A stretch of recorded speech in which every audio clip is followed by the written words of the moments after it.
शास्त्र असं वर्णन करतं, साधा भोळा जरी माणूस असला ना आणि त्याच्यावर जर भगवत कृपा झाली तर महाराज त्याच्या भाग्यरेषा बदलत्यात. तो होत्याचा नव्हता. बघा ना तुम्ही, वाल्याचा वाल्मिकी झाला.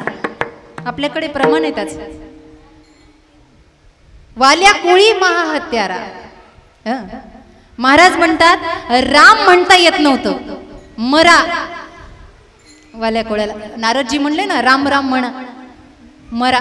जे लोक आयुष्यभर म्हणले नाही ना, लक्षात ठेवा, सगळ्यात पहिले वाचा जाती मरायच्या वेळेला. जाती की नाही? जाती की नाही?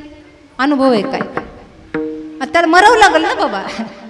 सगळ्यात पहिले आपली वाचा जाती. बघा, आयुष्यभर जर काहीच केलं नाही ना, शेवटच्या वेळेला सुद्धा मी नेहमी एक उदाहरण देत असते. मरायला लागलं एक जण, त्याचा जीव जाईना.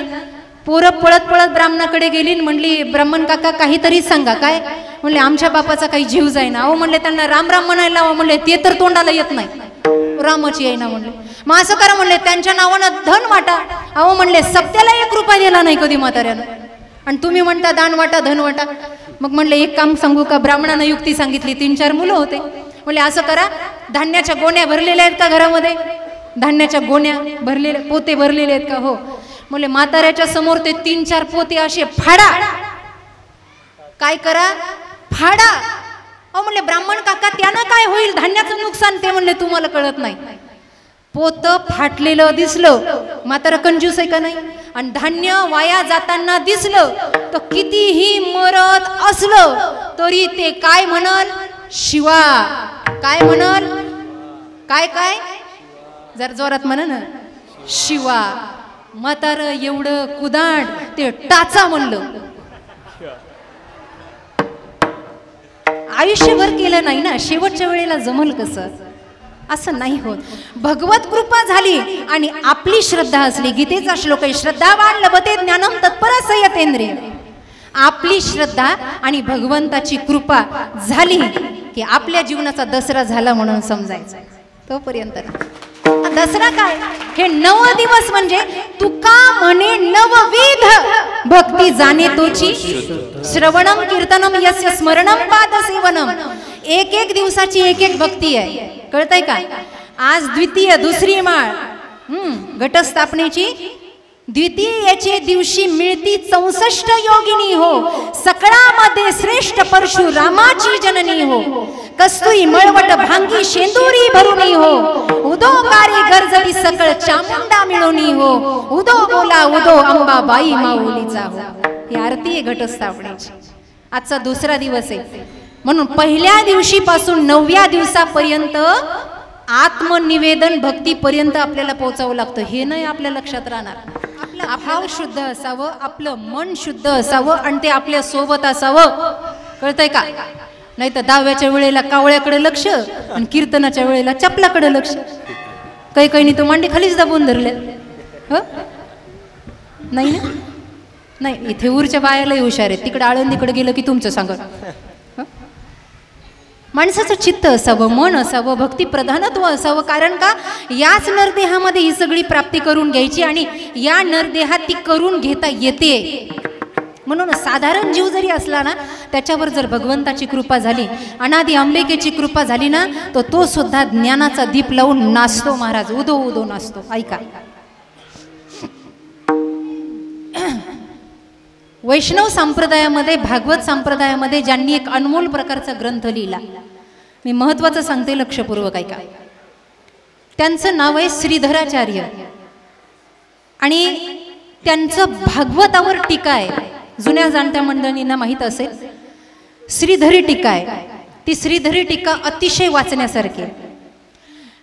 त्या श्रीधराचार्यांचं चरित्र, मी जसं बोलले की साधारण जनमानसावर सुद्धा भगवंताची कृपा झाली का त्याचं जीवन अलौकिक बनून जातं. फक्त श्रद्धा आणि भाव प्रगट झाला पाहिजे. आणि नवरात्र उत्सव त्याच्यासाठीच आहे, तरच आपल्या जीवाचं सोनं आहे. नाही तर माणसाचं काही खरं.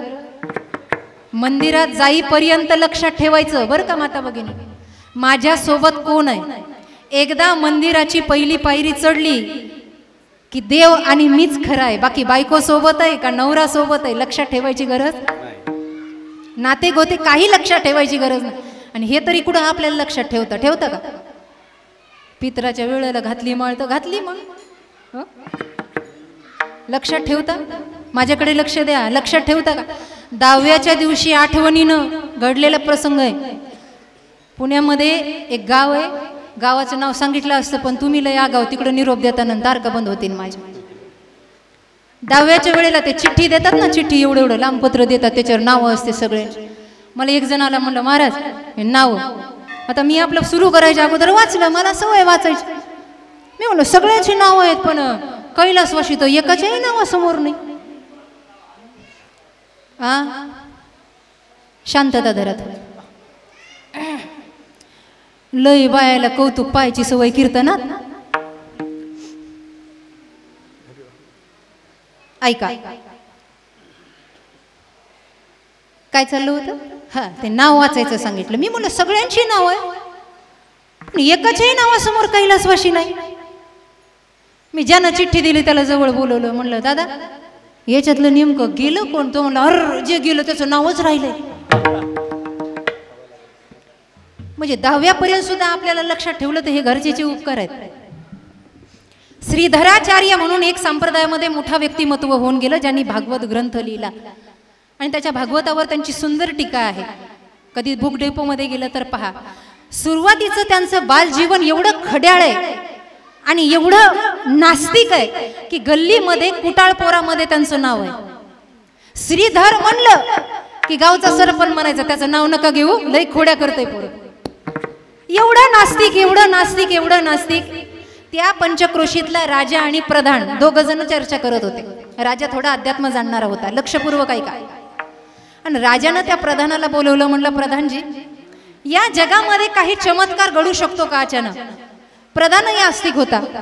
प्रधान म्हणला महाराज असं आहे, साधारण जीव जरी असला आणि त्याच्या समोर जर परमात्म्याची शक्ती प्रगटली तर त्याच्या जीवनामध्ये आध्यात्मिकता वाढते.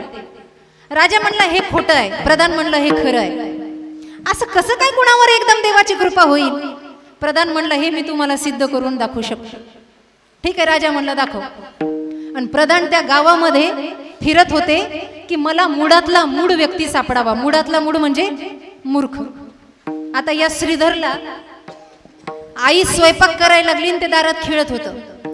श्रीधरा आवाज दिला आईने आणि काही दमड्या दिला, अर्थात काही नाणी दिली, पैसे दिले आणि सांगितलं श्रीधरा तेल घेऊन ये, आपल्याला भाजीला तेल नाही, तेल घेऊन ये.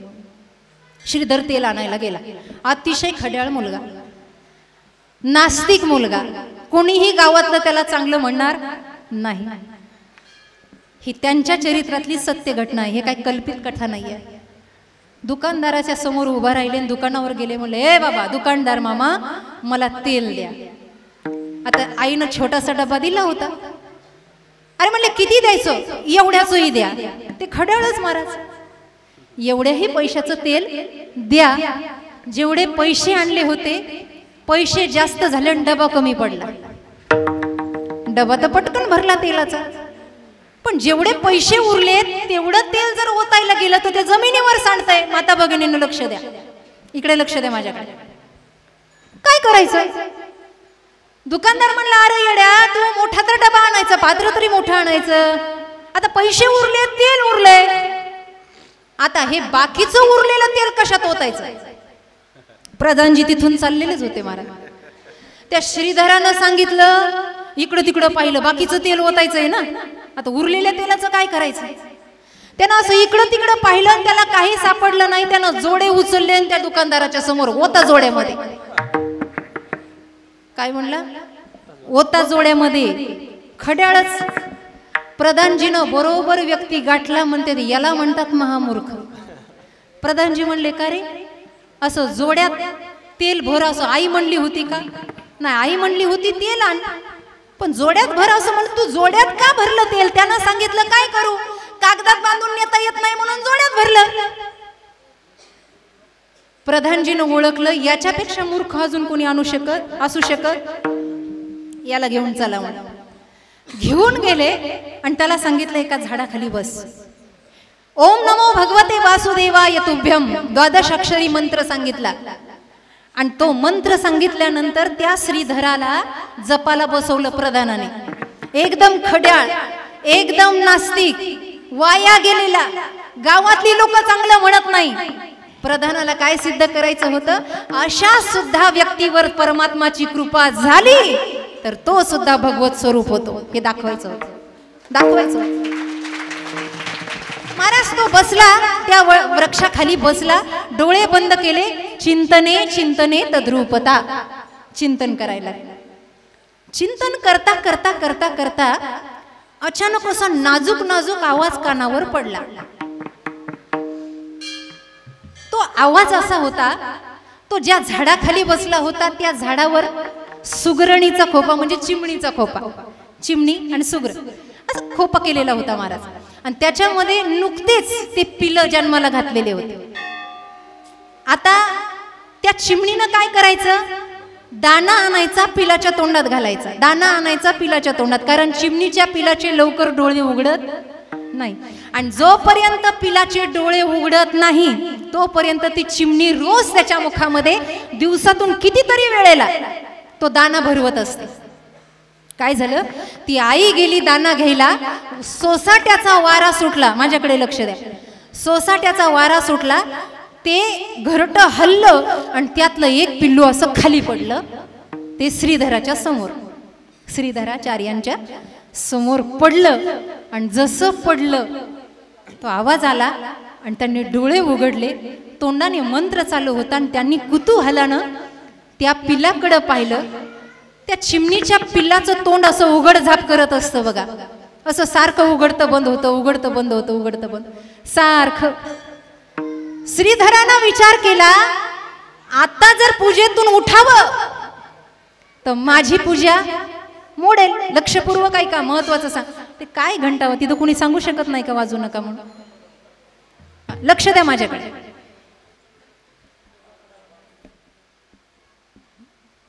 लक्ष द्या माझ्याकडे. सारखं उघडतं बंद करतं, उघडतं बंद करतं, उघडतं बंद करतं. अशा वेळेला श्रीधरानं विचार केला, आपण उठावं तर आपलं आसन मोडतंय, आपला जप भंग होतोय, आपण उठू शकत नाही. बरं, याची आई येईपर्यंत याला दूध वगैरे दाना वगैरे घालाव. तर याच्या आईची करामत अशी आहे की चिमणी दाण्याचं पीठ करून पिलाच्या चोंचीमध्ये घालते. आपण जर अख्खा दाना घातला तर हे जाग्यावर मरल, त्याच्या मरणाचं पाप आहे. नाही खाऊ घाला तरी हे मरतय. बरं, याला उचलून मांडीवर घ्यावं तर चिमणीची जात अशी आहे, माणसाला शिवू देत. कुणाला सांगते मी? नीट ऐका. चिमणीला जर माणूस शिवला तर बाकीच्या चिमण्या त्या चिमणीला मारून टाकतात की कोणत्या अस्पृश्य व्यक्तीला स्पर्श झाला. कळतंय का? एवढी ती सवळ पाळणारी आहे चिमणी. चिमणीला कोणी शिवू शकत? बाकीच्या चिमण्या पुन्हा त्या चिमणीला जिवंत ठेवत नाही. श्रीधरानं विचार केला, पिल्लाला मांडीवरही घेऊ शकत नाही, पिल्लाच्या तोंडात दानाही टाकू शकत नाही.